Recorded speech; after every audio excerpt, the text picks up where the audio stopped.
Hi everyone, welcome back to the channel. Today we're going to talk about a significant chapter of criminal psychology, the Menendez brothers case. We'll examine the role of their therapist, Dr. Jerome Oziel, and the impact on the trial. So let's get started.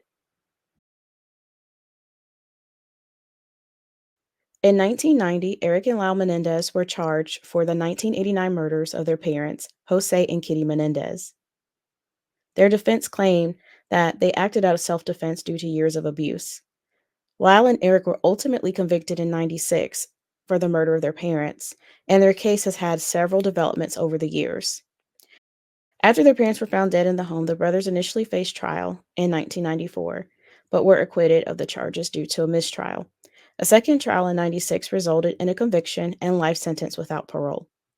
The brothers have long claimed that they killed their parents in self defense after years of emotional, physical, and sexual abuse. Their defense focused on the impact of this alleged abuse on their mental health. In 2022, Lyle and Eric Menendez were back in the news as their case continued to receive public attention, including documentaries and media discussions about potential resentencing or appeals based on evolving understandings of trauma and abuse and new evidence that emerged. The case remains a topic of fascination in pop culture, with ongoing discussions about the legal and psychological aspects of their actions. And a more recent development on October 24th, 2024, the Los Angeles DA said that he supports the resentencing of the brothers and will ask a judge to resentence them to life with the possibility of parole.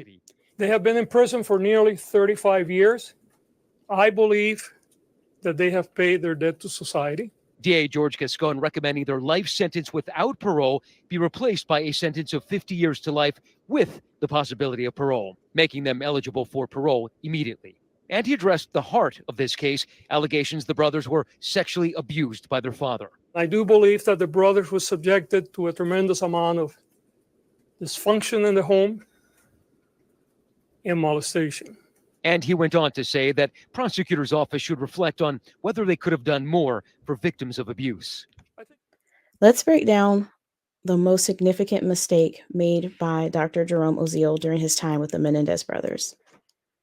So, the main thing was improper handling of sensitive information. Oziel faced criticism for how he managed the information shared by the brothers. Confidentiality is crucial in therapy, and Dr. Oziel broke patient client privilege by communicating their sessions to his mistress, Judeline Smith, who ultimately revealed the existence of taped confessions to the police. There was then a long legal battle over whether or not those tapes were admissible as evidence due to that patient or therapist client privilege. And in August of 92, the Supreme Court of California ruled that 2 out of the 4 tapes would be admissible in court. So, what are the limits of confidentiality in therapy when it comes to therapist client privilege? Well, therapist client privilege is a legal concept that protects the confidentiality of communications between a therapist and their patient. This privilege allows patients to speak freely in therapy without fear that their disclosures will be revealed in court or other legal settings. In many jurisdictions, this privilege can vary based on specific laws and regulations. But here are some key points to note. First, therapists are generally required to keep what you share private, with a few exceptions, like risk of harm, so imminent harm to yourself or others, abuse and neglect of children and elderly adults. In legal contexts, patients can refuse to disclose their therapy records or testimony about what was discussed during sessions, again, unless it applies to situations where privilege cannot be used. So, cases of child abuse, threats of harm, or if you're a patient suing your therapist. The ethical mistakes made by Jerome Oziel had far reaching implications for the trial. The credibility of Eric and Lyle's claims were questioned, which ultimately affected the public perception and legal outcome. This case serves as a reminder of the importance of ethical therapy practices with therapist client privilege. Dr. Oziel violated his ethical standards when handling the Menendez case. Not only that, he was already on probation, it appears, for exchanging therapy sessions for work on his home. He surrendered his psychology license in 1997 when faced with disciplinary action from the licensing board. He was accused by a state panel of breaking confidentiality rules and also having inappropriate sexual relations with female patients.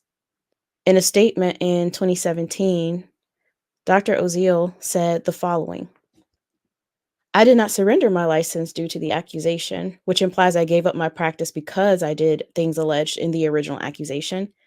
I had phased out my practice because I had a major business offer that was highly lucrative and moved to be the CEO of a large business in another state a year and a half prior to the surrender. No agency ever found I did a thing that was improper or wrong. As a side note, it seems the reason Oziel can claim no agency found him guilty of wrongdoing is because he gave up his license instead of going through with a board hearing where evidence could be put forth for the revocation of his license. So, what can we learn from this case? Therapists must protect client confidentiality and handle sensitive information carefully. They must also maintain professional boundaries and avoid conflicts of interest. The Menendez brothers case remains a pivotal moment in the intersection of psychology and the legal system. By examining this breach of confidentiality made by Dr. Oziel, we can better understand the complexities involved in therapy, especially when it intersects with criminal justice. If you found this video insightful, please give it a thumbs up and subscribe for more deep dives into psychology and criminal cases. And share your thoughts in the comments below. What do you think about the role of therapists in legal situations? I'd love to hear from you. Thanks for watching and see you next time.